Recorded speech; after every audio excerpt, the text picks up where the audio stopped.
السلام علیکم ورحمۃ اللہ وبرکاتہ۔ جنت کے نظارے۔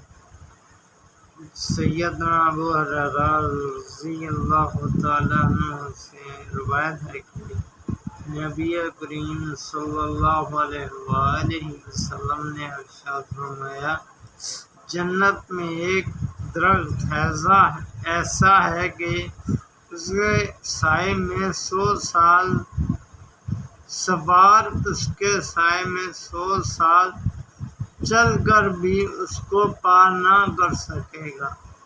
اور تم چاہو تو یہ آیت پڑھو، وَظِلٌّ مَّمْدُودٌ،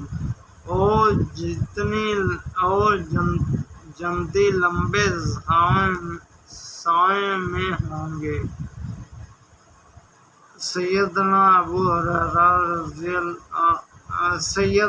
جابر بن رضی اللہ تعالیٰ عنہ سے روایت ہے کہ میں نے نبی کریم صلی اللہ علیہ وسلم کو ارشاد فرماتے ہوئے سنا، جنتی جنت میں کھائیں گے پئیں گے، لیکن نہ تھوک آئے گا اور نہ پیشاب آئے گا، نہ پخانہ ہوگا، اور نہ ناک کی صفائی کی ضرورت ہوگی۔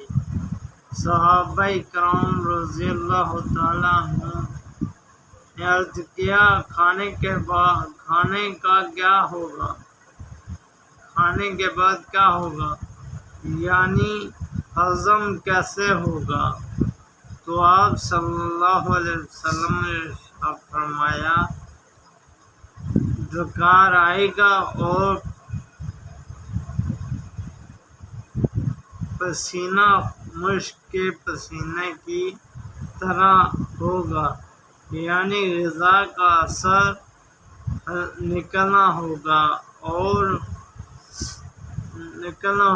ڈکار اور پسینے کے ذریعے نکل جایا کرے گا۔